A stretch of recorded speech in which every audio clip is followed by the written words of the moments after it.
Coming up on City Spotlight, we make another trip in Season 8 to Shelbyville. First, we talk with Jeremy Logan, a natural resource specialist at Lake Shelbyville, about the impact the pandemic has had on Lake Shelbyville over the past 2 years. And we'll preview upcoming activities going on around Lake Shelbyville. Then, we sit down with Dave Brummer, an agricultural historian. Dave tells about the history of the hay baler and Shelbyville. Plus, Dave shares what project he's currently working on involving the hay baler. We are back on location for a second time in Season 8, talking Shelbyville, here on City Spotlight.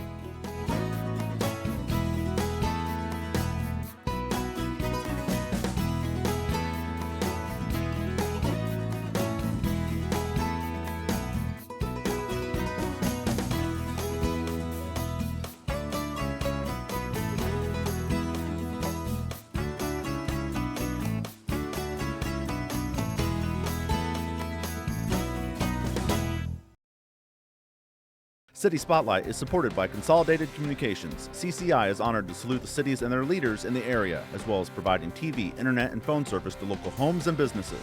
We live where we work and are proud to support the communities we serve. More information available at consolidated.com.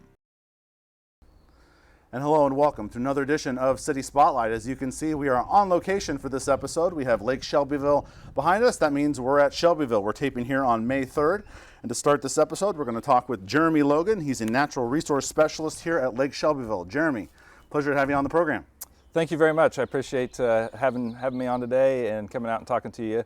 I've been a natural resource specialist here at Lake Shelbyville for about 20 years now. I'm currently the lead visitor assistance ranger here at the project. All right, very good. Thank you for telling us a little bit about yourself and what got you into this line of work.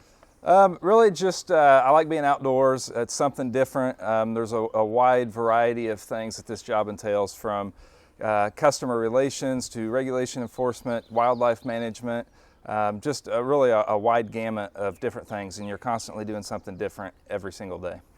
Seeing your name tag, Park Ranger, you're obviously with the U.S. Army Corps of Engineers. All of you guys probably have different responsibilities with this big body of water, which encompasses so much ground here in Central Illinois. So what are some of the tasks that you do? So some of the tasks that specifically to me that I perform is we do the day-to-day operation of the developed areas. So the beaches, the boat ramps, the campgrounds, the campground management system. I oversee the park rangers here at the lake. So the guys that are out enforcing the federal rules and regulations. Right. Really, it's a lot of public interaction, and our main goal is just to make sure everybody has a safe, good time when they come out here, and we get them all home safe. All right, very good. Lake Shelbyville, now over 50 years serving Shelbyville and Central Illinois, because it touches many points across a couple of different counties here in Central Illinois. I think it's fair to ask you, Jeremy, we're taping here on May 3rd. How has the last 2 years of COVID impacted the lake? I know we talked before the interview. It actually impacted the lake in a positive way. Yeah, so we've actually been experiencing record visitation the last couple of years. Okay. With COVID, a lot of things were closed down. We've seen a huge increase in really, some of our main visitor recreating opportunities, whether it be camping, fishing, boating, beach usage. Our campgrounds are currently at their highest usage rate that we've ever had. Wow. We've noticed, especially in 2020 at our beaches, we saw record numbers at the beaches as well, large crowds constantly. One of the things that kind of stood out to us in 2020 with, local pools were closed everywhere that year. Yes. So we saw people from a much greater distance. Usually it's 30, 40 mile radius. Every once in a while you'll see a 50 or 60. We were expanding out 80, 90 miles on a regular basis. So you're getting people outside of Central Illinois? Yes, absolutely. Driving, an hour to 2 hours just to come to the beach because pools were closed.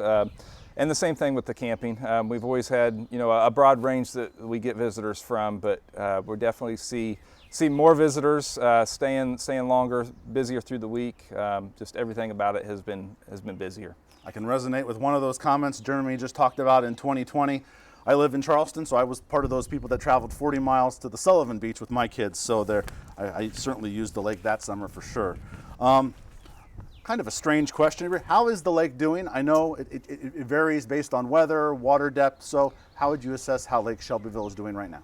We're doing very well right now. We have been a little bit high, really for the last year. We are kind of just now getting to where we should be for this time of year. And what is that? What is that number? What is a comfortable depth? So winter pool is 594, and summer pool is 599. So this time of year, we usually shoot for about 597, and that's just about right where we're at today. Okay. Depth will range anywhere from 40 foot here right in front of the dam, and obviously it gets shallower the farther north that you go. Right. But yeah, the lake right now is in good health. We've got some really, really strong wildlife management practices in for the outlying lands, the timber. We have a huge Lake Shelbyville Fish Habitat Alliance that works with the state of Illinois, IDNR's wildlife biologists, fisheries biologists, to help manage and try to elevate the fishing population, which, this time of year here, we actually are just starting to hit the crappie spawn, and crappie fishing has been phenomenal here the last week, and we expect it to continue for the next coming weeks for sure.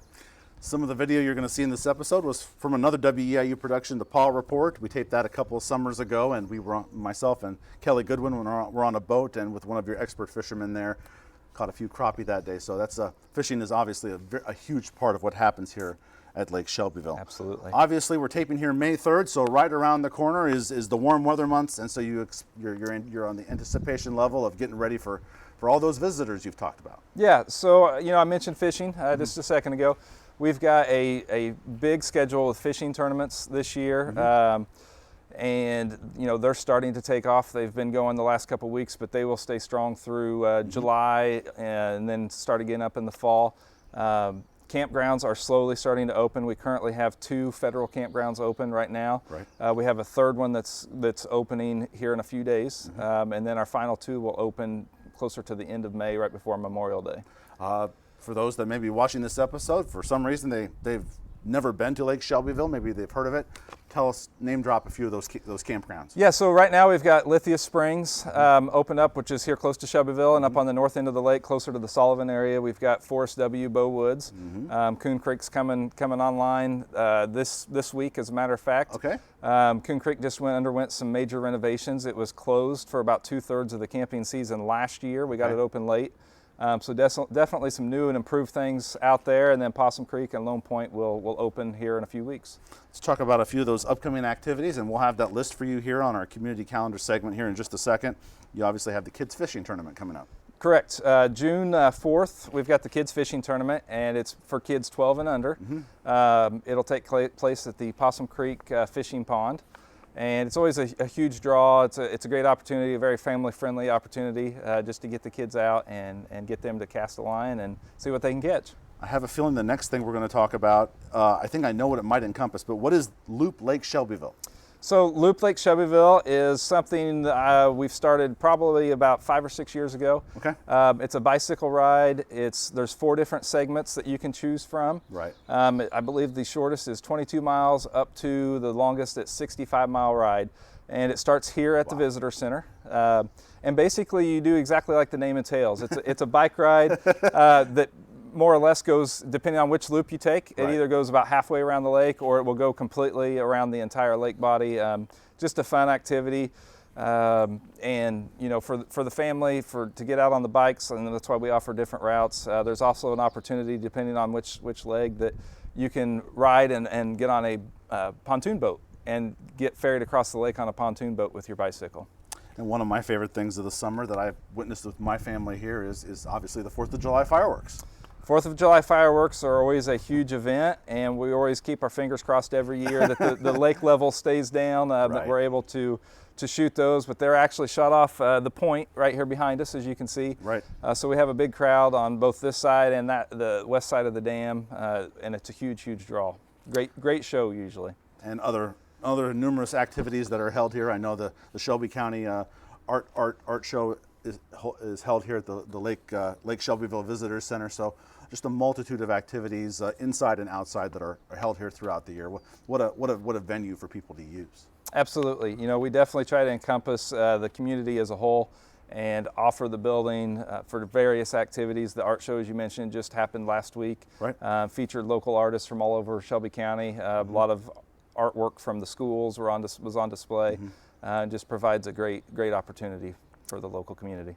Kind of a cheesy question I'm going to ask you, Jeremy, but you're a first-time guest. What do you enjoy about what you do here at Lake Shelbyville? The things I think I enjoy the most is the dealing with the public and just something different every day.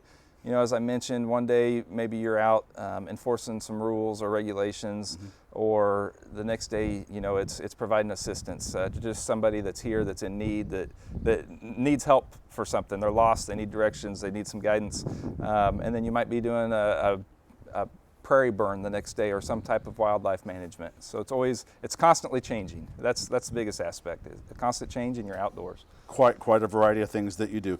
About to wrap up with you, Jeremy. I just want you to maybe reinforce what an asset Lake Shelbyville is to the community of Shelbyville and Central Illinois. You know, Lake Shelbyville is very valuable in our opinion. Not only is its main focus and priorities flood control and navigation downstream, but locally, it's a huge tourism opportunity. It's a great asset to the community. It's supporting local businesses. We're really the first major stop south of Chicago, which is where we get a lot of our visitors from. Right. And just getting people into the communities, supporting our communities, you know, providing that tax base and keeping those businesses, you know, helping keep them afloat. That was my final formal question. Do you have anything else you'd like to add at this time? You know, we just want to invite everybody to come out to Lake Shelbyville. Remember, you know, when you're on or near the water, please be safe. Wear life jackets when appropriate. Our main goal is to get everybody home safe, but we want to provide a great experience and a fun opportunity for everybody to come out and enjoy. Safety first. Safety first. All right. City Spotlight back at Lake Shelbyville. We've been talking with Jeremy Logan, a natural resource specialist here at Lake Shelbyville. Thank you for your time and all that you do here at Lake Shelbyville. All right. Thank you very much for having me. Appreciate it. And coming up next here on City Spotlight, we'll change locations here in Shelbyville. We'll talk with Dave Brummer, an agricultural historian. But first, let's take a look at some of the upcoming activities going on in Shelbyville.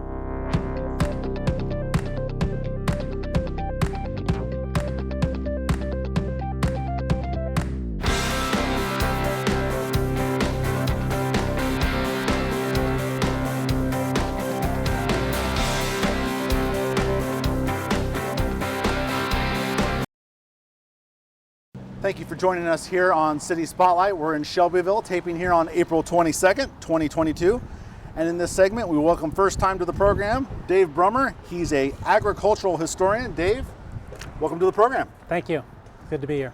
Pleasure to have Dave on. We got a really large structure behind us. We'll get to that in just a second. We're talking again here in Shelbyville, and Dave is a first-time guest. So Dave, tell our audience about yourself, please. Well, I was born and raised on a farm south of Teutopolis, Illinois in Effingham County. 5 siblings, and you know, we were on a farm. We really had a little bit of everything. We had cattle, swine, corn, soybeans, wheat. So anyway, loved the farm life, and then went on and got a degree in agronomy from Western Illinois University, and then came here to Shelbyville with my business, and I run a laboratory here that analyzes soil and water for the ag industry. Okay, very good. So the structure that we have behind us is a hay baler, and about 5 years ago, WEIU had a program on Shelbyville. Shelbyville, this is our story, and one of the stories told was by Dave Tallman about the hay baler. Gave us a good picture of the history of the hay baler here in Shelbyville, which is very impressive. Dave, and we're talking with Dave Brummer here, and Dave, I think it'd be important to re-educate our audience a little bit about the important history of the hay baler in Shelbyville. Yeah. So it's 2 stories. They manufactured balers here for 27 years, some of the best balers available on the market in the 50s and 60s.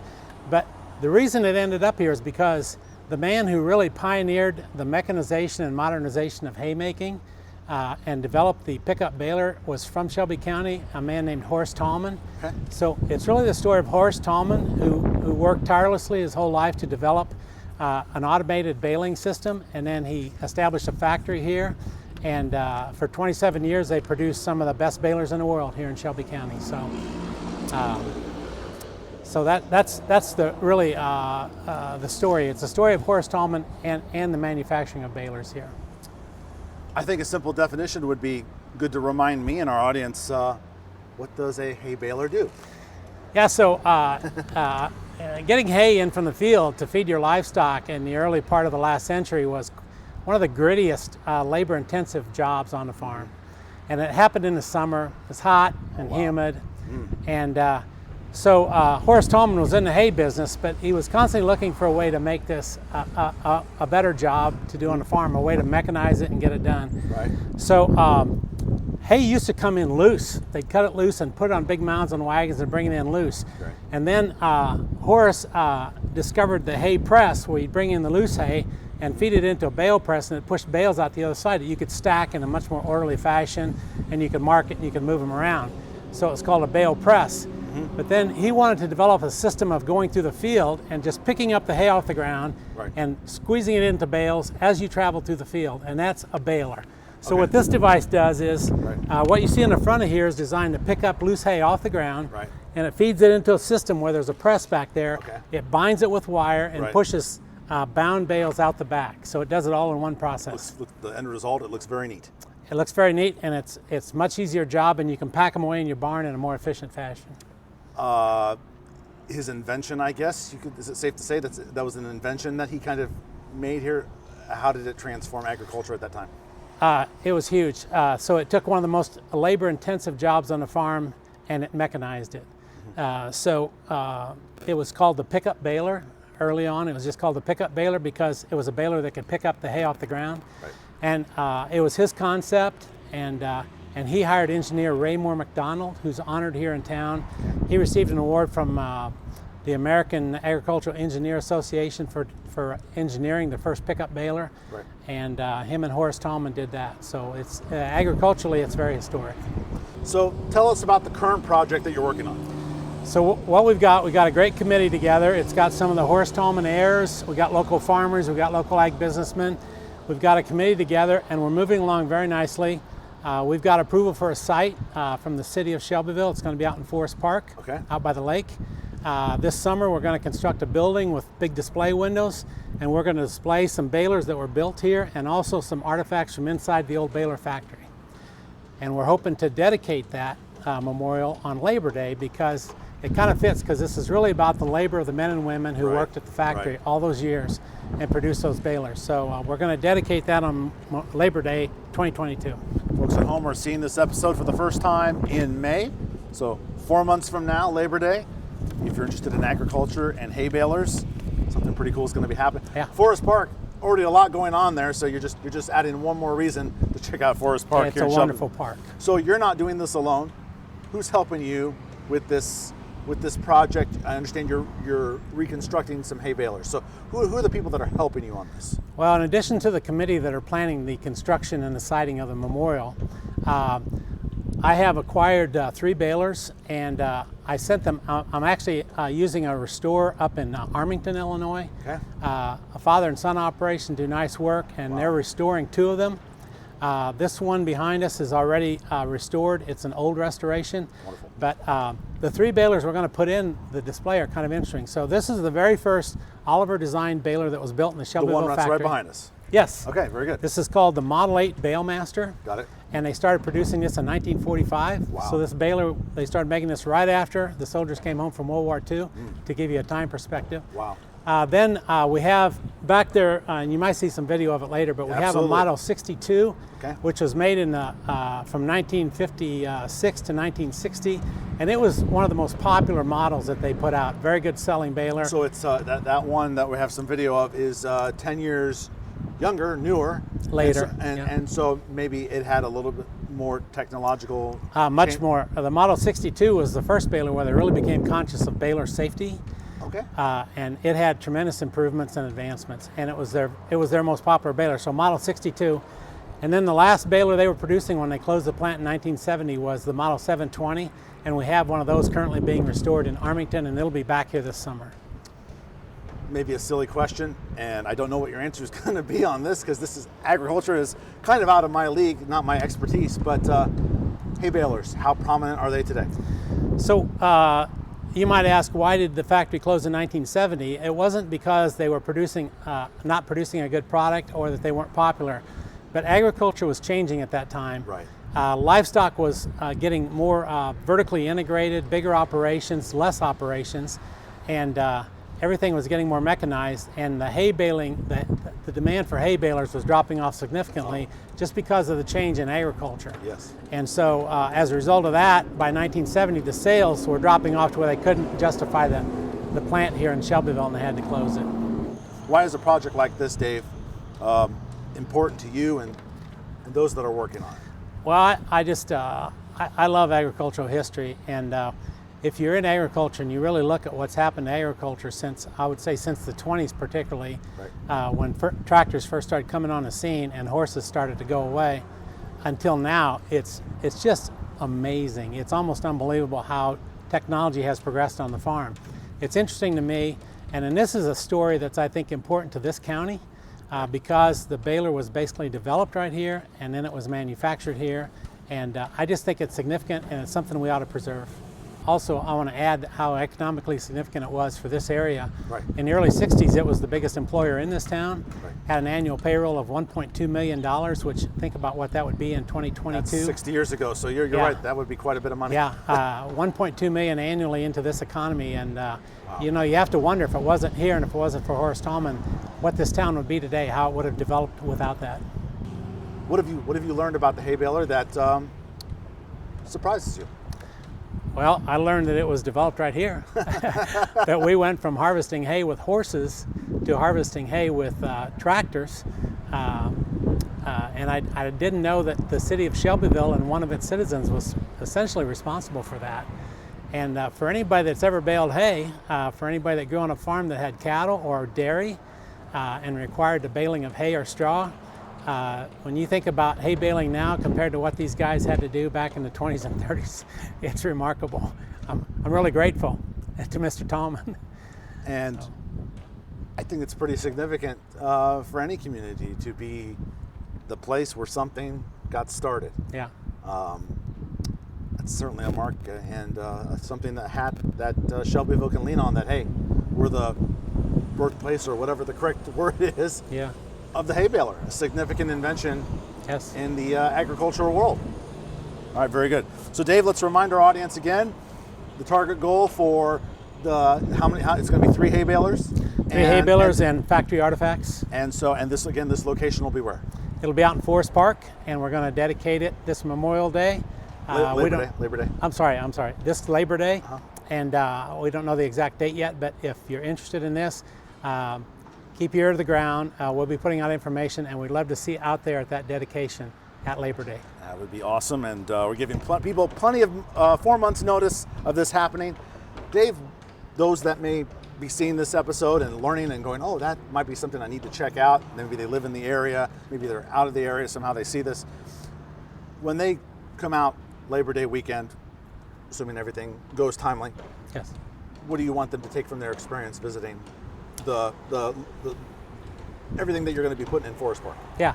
Well, I think just the realization and the appreciation of this significant advancement in agriculture that was really born right here in Shelby County, and then was manufactured right here in Shelby County. And when we think about how the importance of hay was to cattle and dairy, and you think about the average person who lives in town and is not associated with agriculture, this helped farmers put more milk, more cheese, more beef products on your table. And it happened because we could mechanize agriculture, and we could do it more efficiently and produce more for everybody. So I don't have any more questions to pick your brain, Dave. I've learned a lot. Hopefully our audience has too. Is there anything else you'd like to add before we close this interview? just remember Labor Day and look at the news and come out and see us on Labor Day. That'd be great. Thank you very much. Amazing work being done by Dave Brummer and people that are helping you out with this project. We thank you for your time and educating us on the hay baler. Thank you very much. Thank you. And this will do it for our latest City Spotlight episode on Shelbyville. We've been on location. Thanks for watching. Thank you for tuning in to City Spotlight. You can check out past episodes, including the one you're watching right now, on YouTube. To check out recent episodes of Central and Southeastern Illinois towns featured on City Spotlight, search on YouTube, City Spotlight, with the show number and the name of the town. Listed on your screen are the last 5 episodes of City Spotlight. City Spotlight is supported by Consolidated Communications. CCI is honored to salute the cities and their leaders in the area, as well as providing TV, internet, and phone service to local homes and businesses. We live where we work and are proud to support the communities we serve. More information available at consolidated.com.